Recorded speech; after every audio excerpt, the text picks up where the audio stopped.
آج کی جو ویڈیو میں اپلوڈ کر رہا ہوں وہ ہے مولا رضا علیہ السلام کے حرم کے اندر جب آپ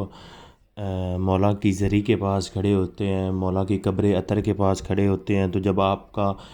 قبلہ یا آپ کا جو منہ ہے وہ کعبہ کی طرف ہوتا ہے تو آپ کے لیفٹ سائیڈ پہ بائیں جانے پہ اگر آپ 2 سے 3 حرم چھوڑ کے جب باہر والے مین حرم میں جاتے ہیں تو وہاں سے آپ اگر آپ آگے تھوڑا سا چلتے ہیں تو آپ کو موضع رضوی مطلب میوزیم آف امام رضا علیہ السلام کا بورڈ لگا ہوا نظر آتا ہے۔ اس میوزیم میں انٹر ہونے کی جو فیس ہے وہاں کے ایرانی 1 لاکھ تومان ہے۔ اگر ہم اس کو پاکستانی کرنسی میں کنورٹ کریں تو وہ تقریباً بنتی ہے 750 سے لے کے 780 کے درمیان، اتنی اماؤنٹ بنتی ہے۔ ہم چونکہ مولا کے حرم میں رواق غدیر جو کہ اردو زبان والوں کے لیے ہے، مخصوص کیا گیا ہے صحن، تو ہم اس کی طرف سے آئے تھے تو ہمیں صرف 12,000 تومان دینے پڑے اس کی انٹری کے لیے۔ وہ پاکستانی تقریباً بن جاتے ہیں 80 to 100 کے درمیان میں کچھ اماؤنٹ بنتی ہے، ایگزیکٹ کا کچھ نہیں پتہ۔ باقی ہم نے اپنی اماؤنٹ دی اور میوزیم کے اندر انٹر ہوئے۔ یہ میوزیم کے ساتھ انٹر ہوتے یہ آپ کے سامنے فرسٹ ہال آتا ہے۔ یہاں پر گولڈ کی بنی ہوئی پلیٹس پڑی ہوئی تھی یا نقش جس کو بول رہتے ہیں، یہ بڑی بڑی سلیٹس تھی، ان کے اوپر یہ تھی پیور گولڈ کی، ان کے اوپر عربی میں عبارات لکھی ہوئی تھی جو کہ بہت کمال کی لکھی ہوئی تھی، بہت ہی پیاری پیاری عبارات لکھی ہوئی تھی۔ اب ان کے پیچھے بیک گراؤنڈ کیا تھا، یہ عبارات کب لکھی گئیں، یہ سلیٹس یا یہ جو پلیٹس گولڈ کی پڑی ہوئی ہیں ان کا جو پس منظر کیا ہے وہ ساتھ میں عربی کے لکھا ہوتا ہے۔ اگر آپ پاکستان میں لاہور کے میوزیم میں جائیں یا کسی بھی میوزیم میں جائیں تو آپ کو ہر جو بھی چیز وہاں رکھی ہوتی اس کی اردو میں ڈیٹیل مل جاتی۔ چونکہ یہ ایران میں تھا، پرشین میں تھا، تو ہمیں فارسی کی سمجھ نہیں آتی، تو جس کی وجہ سے جسٹ میں نے اس کی ویڈیو ریکارڈ کی ہے۔ باقی جتنا بھی اس کی ڈیٹیل لکھی ہوئی ہے، جتنا بھی ان کے بارے میں علم ہے یا ان کی جو پیچھے بیک گراؤنڈ ہسٹری کیا ہے وہ ساری فارسی میں لکھی ہوئی تھی، تو میں نے جسٹ ان کی ویڈیوز بنائی ہیں اور آپ دیکھ رہے ہیں یہ اتنے پیارے پیارے پیسز ہیں، اتنی پیاری ثقافت ہے ان کی۔ ایک اور بات مجھے جو اچھی لگی ہے، اگر آپ ایران میں جاتے ہیں پہلی دفعہ، آپ کو ایران کی ثقافت کا نہیں پتہ، آپ جیسے ہی اس میوزیم میں آتے ہیں، میں آپ کو مشورہ دوں گا جب بھی آپ ایران میں آئیں، مشہد کے اندر آئیں، مولا رضا علیہ السلام کے حرم میں آئیں تو وہاں سے کسی سے بھی پوچھ کے آپ ایک بار میوزیم کی لازمی وزٹ کریں۔ آپ کو میوزیم میں آنے کی جو سب سے زیادہ فائدہ جو ہوگا وہ یہی ہوگا کہ آپ کو ایک جو کلچر ہے ایران کا، جو ایران کی ثقافت ہے، ایران کے لوگوں کو رہن سہن ہے، وہ پہلے کیسے رہتے تھے، ان کے پاس کس طرح کی کرنسی تھی، ان کے ہتھیار کون سے تھے، وہ جنگیں کس طرح سے لڑتے تھے، وہ خشکی پر رہتے تھے یا آب میں رہتے تھے، وہ ٹوٹل ہی ڈیٹیل نہ آپ کو اس ایک ہی میوزیم میں مل جاتی ہے۔ یہاں پر جو بننے والے حرم ہیں ان کے اوپر یہ زری کس طرح سے بنائی جاتی ہے، ان کے اوپر یہ جو جالی لگائی جاتی تاکہ کوئی قبر اطہر کو ہاتھ نہ لگائے، تو وہ اس کا کیا ہے، تو وہ ساری ڈیٹیل آپ کو نا اس کے اندر مل جاتی ہے۔ یہ اب ہم سین میں پہلے ہی انٹر کے بعد سین میں گھوم رہے تھے تو وہاں پر نا یہ ایک پوری وال نا یہ پکچرز کی بنی ہوئی ہے۔ یہاں پر امام رضا علیہ السلام کے حرم کی جو پہلے کی تصاویر ہے کہ پہلے امام رضا علیہ السلام کا حرم کیسا تھا ایران میں، اس کے بعد جو جو اس میں حکومت چینج ہوتی گئی انہوں نے اس میں کیا کیا ڈیولپمنٹ کی، شہر میں کون کون سا کام ہوا، حرم کے اندر کون سا کام ہوا، کون سے گیٹ کو تبدیل کیا گیا، کون سی دیوار پہ کس طرح کا کام کیا گیا، یہاں کا نقشہ کیا ہے، اس نقشے کو ڈیولپ کس نے کیا، اس کی نا پوری ڈیٹیل آپ کو یہ دونوں وال پہ نظر آ رہی ہوگی۔ اور یہ اتنی پکس زیادہ ہیں کہ آپ اگر پوری ڈیٹیل دیکھنا چاہیں حرم کی تو آپ کو ایک ایک ڈیٹیل بآسانی میسر ہو سکتی ہے۔ میں نے چونکہ اس کو صرف کیمرہ کی نظر میں لانا تھا تاکہ آپ کو صرف ایک جھلک دکھا سکوں تو میں نے چلتے چلتے اس کو ریکارڈ کیا ہے۔ اب یہاں پر اس کے اندر 2 سے 3 گریو ہیں، اب کن کی ہیں ان کا نام تو فارسی میں تھا تو زیادہ مجھے فارسی ماشاءاللہ سے زیادہ کیا ویسے بھی نہیں آتی، تو میں نے جسٹ ان کو ریکارڈ کیا ہے۔ اب یہ 3 قبر مبارک ہیں، ان کے اوپر ان کی سلیٹس لگی ہوئی ہیں، ان کی پوری ڈیٹیل لکھی ہوئی ہے کہ وہ ان میں کون کون مدفون ہے، کن کن کی یہ قبر ہے۔ تو وہ ساری چیزیں لکھی ہوئی تھی. اب یہاں پر یہ ڈیٹیل میں مجھے تو اس کی سمجھ نہیں آئی، لیکن یہ قالین کا نا ایک وہ بڑا پیارا سا وہ نقش بنا ہوا تھا، اور اس کے علاوہ یہ چھوٹی چھوٹی پتھر کی چیزیں تھیں جن کے اوپر ساری ڈیٹیل لکھی ہوئی تھی نقش کی. اور یہ آپ دروازہ دیکھ رہے ہیں، سبحان اللہ، مطلب دروازے کے اوپر کام دیکھیں کتنا باریکی کا اور کتنا صفائی کا، اور اس کے اوپر کن چیزوں سے لکھا ہوا ہے. یہ اس میں اسی میوزیم کے اندر یہ ایک اور بہت پیاری چیز منبر امام رضا علیہ السلام پڑا ہوا ہے. یہاں پر مولا رضا علیہ السلام جو کہ فرزند امام موسیٰ کاظم علیہ السلام کے، تو یہاں پر بیٹھ کے آپ خطبہ دیا کرتے تھے. یہاں پر بیٹھ کے آپ اہل بیت کی جو تعلیمات ہیں وہ عوام کو بتایا کرتے تھے. اس کے بعد یہ ایک اور سونے کا دروازہ، مطلب آپ اس کی ڈیٹیل دیکھیں کتنی پیاری ہے، کتنا خوبصورت، کتنا اس پہ نقش لکھا ہوا ہے، کتنی اس پہ آیات لکھی ہوئی ہیں، کتنا اس پہ فارسی میں لکھا ہوا. وہ ساری ڈیٹیل یہاں پر مل رہی تھی. تو میں نے پہلے سین میں سے جتنا تھا وہ ریکارڈ کیا، اور اس کے بعد میں اس کے چونکہ 3 سین ہیں تو پہلے میں نے بیسمنٹ کا سوچا تھا کہ بیسمنٹ میں ریکارڈ کر کے ایک ہی بار اوپر میں آؤں.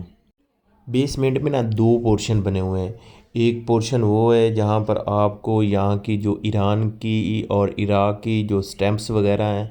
کہ ایران میں جب سٹیمپس ہوتی تھیں ان کی جو کرنسی تھی، وہ جو خط لکھتے تھے اس کی جو لکھنے کا طریقہ ہے وہ کیسا تھا، اور یہاں پر جو سٹیمپس ہوتی تھی چھوٹی چھوٹی، یہاں پر جو مہریں ہوتی تھی جو ایک دوسرے کو تحائف میں دیتے تھے، یا کوئی بھی قافلہ آتا تھا جاتا تھا کوئی ساز سامان لیتا تھا تو ان کے اوپر وہ کس طرح کی سٹیمپ لگا کے بھیجتے تھے. جیسے آج ہمارے پاس اسٹامپ پیپر یوز ہوتا ہے، تو اسی طرح ان کی بھی یہ ساری سٹیمپس تھی. یہ کچھ فوجی کاغذات کی سٹیمپ تھی، کچھ کسی طرح کی تھی. اب ماشاءاللہ سے فارسی پڑھے ہوئے کے لیے تو یہ بہت ہی دلچسپ چیز ہے، بہت ہی نالجیبل چیز ہے. یہ پوری ہی لائبریری نا اتنی ڈیٹیل سے بھری ہوئی ہے کہ اگر آپ اس کو ایک اور طریقے سے بھی جان سکتے ہیں، آپ موبائل میں فارسی ٹو اردو لینگویج والی اپلیکیشن ڈاؤن لوڈ کریں، اور جس چیز کی آپ ڈیٹیل دیکھنا چاہ رہے ہیں آپ تسلی سے اس کی امیج بنائیں، آپ کو اس کی اردو پتہ چل جائے گی کہ اس کا اردو میں کیا ترجمہ بنتا ہے، یا انہوں نے اس چیز کو میں کیا لکھا ہوا تھا. یہاں پر آگے چلتے چلتے مجھے نا کرنسی نظر آئی. پہلے سٹیمپ تھی، اس کے بعد وہ کچھ وہ اسٹامپ پیپر والی طرح کی تھی، اور اس کے بعد یہ ایران کی کرنسی لگی ہوئی تھی. ان کرنسی میں کہ ایران شروع میں تومان کس طرح کا تھا، پہلے نوٹ کون سے چلتا تھا، اس کے بعد جب کرنسی چینج ہوتی گئی تو اس میں نوٹ کی تبدیلی کیا کیا آتی گئی، ہر نوٹ کی ڈیٹیل کے کون سی ایئر سے لے کے کون سی ایئر تک کون سا نوٹ چلتا رہا، اس کے بعد نیکسٹ جو آتا رہا اس میں کون سا نوٹ چلتا رہا، اس کی نا ساری ڈیٹیلز یہاں پر پڑی ہوئی ہیں. آپ کسی بھی نوٹ کے بارے میں انفارمیشن لینا چاہیں آپ کو مل سکتی ہے. آپ کسی بھی نوٹ کی ڈیٹیل جاننا چاہیں، اس کے بیک گراؤنڈ میں کیا تھا، اس نوٹ کے بننے کی کیا وجہ تھی، وہ کب بنا اور اس کو ایکسپائر کب کیا گیا، اس کے بعد اس کی جگہ پر جو نیا نوٹ لایا گیا اس کی ڈیٹیل کیا تھی، اور وہ کب تک چل رہا ہے، اور جو ابھی کرنٹ موجودہ اس میں چل رہی ہے ڈیٹیل نوٹس کی جو ابھی ایران میں تومان چل رہے ہیں وہ کون سے ہیں. اس کے بعد یہ سامنے علم مبارک پڑا تھا. اس علم مبارک کو آپ دیکھ رہے ہیں، اتنا خوبصورت اتنا خوبصورت. یہ بیسیکلی علم تب استعمال ہوتا تھا جب کوئی بھی قافلہ نہ کسی بھی جنگ پہ جاتا تھا، اور وہاں سے جب وہ فتح کر کے آتا تھا تو یہ علم اس طرح ان کے پیچھے چل رہے ہوتے تھے. اگر وہ فتح کر کے آتا تھا تو یہ بالکل سیدھا چلتا تھا، اور اگر شکست میں ہوتے تھے تو یہ بالکل نہ دوسری اس کی ہاریزنٹل سے نہ سٹریٹ لائن میں ہوتا تھا. اب اس کی یہ ٹوٹل ہی ڈیٹیل لکھی گئی ہے. آپ اس کو انگلش میں پڑھنا چاہے تو انگلش میں پڑھ سکتے ہیں. اس کے بعد یہ دروازے پڑے ہوئے تھے، اتنے پیارے دروازے، اتنے پیارے انٹیریئر پیس یہ پڑے ہوئے تھے. تو یہاں سے میں نے اس کو ریکارڈ کیا، جاتے جاتے مجھے یہ ایک اور دروازہ نظر آیا. اس کو دیکھ کے میں سے رہا نہیں گیا، میں نے اس کو بھی تھوڑا سا ریکارڈ کرنے کی کوشش کی ہے. اور اس کے بعد ہم پہلے سین سے نکلے. اب یہاں سے سٹارٹ ہوتا ہے دوسرا سین. دوسرے سین میں آپ جب انٹر ہوں گے تو آپ کو یہاں کے سکے نظر آتے ہیں. یہاں پر آپ دیکھ رہے ہیں کہ یہاں پر تختی بھی لکھی ہوئی ہے، کوائنز گیلری، مطلب جتنے بھی کوائنز استعمال ہوتے تھے ایران کی تاریخ میں، کسی عراق کی تاریخ میں، یا جتنے بھی اور ان ممالک کے ساتھ منسلک تھے اسلامک ممالک، جیسے دبئی ہو گیا، یو اے ای جس کو نام لیتے ہیں، یا فلسطین ہے، شام ہے، یا اور دوسرے ممالک جتنے بھی قریب قریب میں جتنے بھی ممالک ہیں سعودی عربیہ ہو گیا، اس کے علاوہ بصرہ، یہ اس کے اندر جو شہر ہیں، ان تمام کے جو سکے استعمال ہوتے تھے چاندی کے کیسے ہوتے تھے، جیسے ہمارے یہاں پر آج کل نوٹ چل رہا ہے، چھوٹا نوٹ، بڑا نوٹ، 10 والا نوٹ ہے، 50 والا ہے، 20 والا ہے، 100 والا ہے، 500 والا ہے، 1000 والا ہے، 5000 والا ہمارا، اسی طرح کے یہ نا پہلے جب دور تھا تو سکے چلتے تھے، وہ سلور کے ہوتے تھے، پتل کے ہوتے تھے، چاندی کے ہوتے تھے اور گولڈ کے ہوتے تھے، اور ان میں بھی سائز کا فرق ہوتا تھا۔ تو یہ اس میوزیم میں یہ ساری ڈیٹیلز پڑی ہوئی تھی کہ یہ جو لوگ اب یہ آپ دیکھ رہے ہیں کہ یہ جو لوگ گلے میں سکے ڈالتے تھے، گلے میں کچھ ہار ڈالتے تھے، اس کے اوپر کس طرح کے سکے لگاتے تھے، جو سر پہ امامہ یا ٹوپی پہنتے تھے اس کے اوپر کون سے لگاتے تھے۔ دکھنے میں تو یہ چھوٹا سا ہی ایریا تھا جہاں پر یہ سکے پڑے ہوئے تھے، لیکن یہاں پر سکوں کی ڈیٹیل اتنی زیادہ تھی کہ بندے کو نا رہا نہیں گیا مجھ سے کہ میں ان کو نہ کور کروں۔ اب میں نے ہر ایک الماری کے اوپر ویڈیو ریکارڈ کی ہے، آہستہ سے، تیزی سے، سپیڈ سے۔ یہاں پر مجھے ایک جو بہت ہی پیاری چیز نظر آئی وہ تھا ہمارا اپنا کلچر، مطلب وہ جگہ جہاں سے میں ویڈیو ریکارڈ کر رہا تھا ساری سکوں کی، تو وہاں پر جیسے میرا کیمرہ گیا تو مجھ سے رہا نہیں گیا۔ یہ ہمارے ہی شخصیت آپ دیکھیں، قائد اعظم محمد علی جناح، مطلب ہمارے پاکستان کے بانی جو کہ قائد اعظم محمد علی جناح ہیں، تو ان کی بھی یہاں پر پک لگی ہوئی تھی، اور یہاں پر ان کے بارے میں ٹوٹل ڈیٹیل تھی کہ پاکستان کے اندر کون سے سکے ہیں۔ اب یہ فارسی میں لکھا ہوا تھا تو مجھے سمجھ نہیں آئی، لیکن آپ اگر اس کو زوم کر کے یا بریک لگا کے آپ اس کو پڑھنا چاہیں تو پڑھ سکتے ہیں۔ یہ دیکھیے چائنیز کریمک ٹوکن وغیرہ جو ہوتے تھے، تو جو ہمارے پاکستان میں یا برے صغیر ہندوستان میں جو استعمال ہوتے تھے وہ بھی رکھے ہوئے تھے۔ یہاں پر کچھ میڈل رکھے ہوئے تھے کہ میڈل میں کس طرح کے سکے ہوتے، بیسیکلی تھے سکے، تو ان جب کسی کو تمغہ امتیاز یا وہ ہمارے، یہ تو ہمارے پاکستان میں وہاں پر پتہ نہیں کیا بولتے اس کو، تو وہ دیتے تھے، تو ان میں جو سکے استعمال ہوتے تھے وہ کون سے ہوتے تھے، ان میں گولڈ کا سکہ کون سا تھا، سلور کا کس کو ملتا تھا، یا چاندی کا یا پتل کا، تو ان کے زیورات جو جواہرات ہوتے تھے وہ کس ٹائپ کے ہوتے تھے، جو کہ سکوں کی شکل میں ہوتے تھے، باقی تو علیحدہ ہیں، لیکن جو سکوں کی شکل میں ہوتے تھے وہ کس طرح کے تھے، تو ان کی پوری ڈیٹیل میں نے کور کرنے کی کوشش کی ہے۔ اور یہاں پر آپ دیکھیں، یہ سکے دیکھیں، ایک ہار ہے جو کہ گلے میں ڈالا ہو، اس کے اوپر اتنے سکے کہ بندے کی حیرت نہ ایک بار گم ہی ہو جاتے ہیں۔ تو میں نے یہاں سے سکوں والی کوائنز گیلری کو جتنا ہو سکتا تھا میکسیمم اس کو ریکارڈ کیا۔ ریکارڈ کرنے کے بعد میں نے اس سین سے اوپر جانے کی، بیسمنٹ سے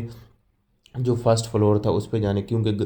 انٹر ہوتے ہی گراؤنڈ فلور کے میں نے ریکارڈ پہلے کر لیا تھا، اور اس کے بعد میں بیسمنٹ میں آ گیا۔ بیسمنٹ میں یہ کوائنز اور وہ کرنسی اور کچھ سٹیمپس وغیرہ ان کی ڈیٹیل وغیرہ کو ریکارڈ کیا، اور اس کے بعد ہی میں فرسٹ فلور پہ چلا گیا۔ بیسیکلی اس میوزیم کے 4 پورشن ہیں، ایک گراؤنڈ فلور ہے، ایک بیسمنٹ ہے، اور ایک فرسٹ فلور، اس کے بعد سیکنڈ فلور۔ ہر فلور پہ ہی ہر چیز کی ڈیٹیل الگ الگ پڑی ہوئی ہے۔ اب یہاں پر فرسٹ فلور پہ انٹر ہوتے ساتھ جو آپ کی پہلی نظر پڑتی وہ ان انگوٹھیوں پہ پڑتی ہے، جو کہ مختلف قسم کی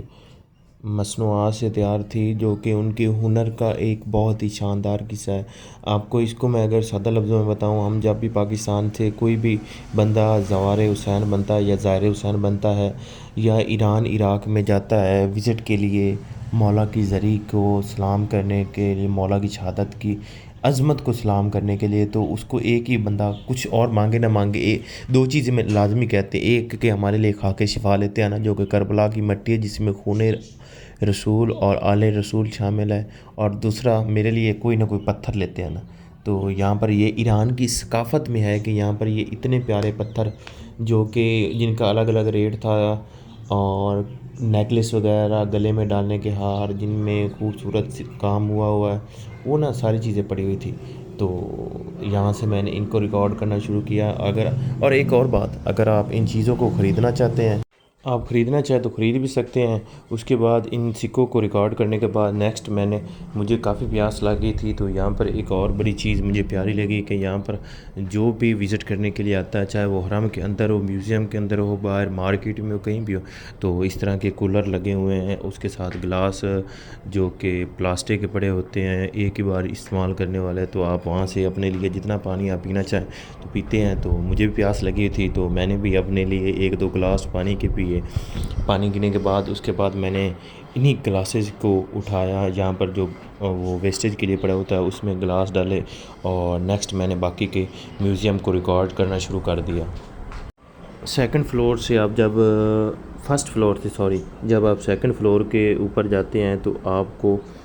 جہاں پر جو پتھر لگا ہوا ہے وہ بھی بہت کمال ہے۔ اب مولا کے حرم میں اتنا عالی شان اور ڈیکوریٹڈ پتھر لگا ہوا ہے کہ سبحان اللہ۔ اب جیسے فرسٹ فلور پہ آپ آتے ہیں آپ کو پتھر کا کام نظر آتا ہے، پتھر کی مطلب جو چیزیں پڑی ہوئی ہیں، انگوٹھیاں وغیرہ، رنگز وغیرہ،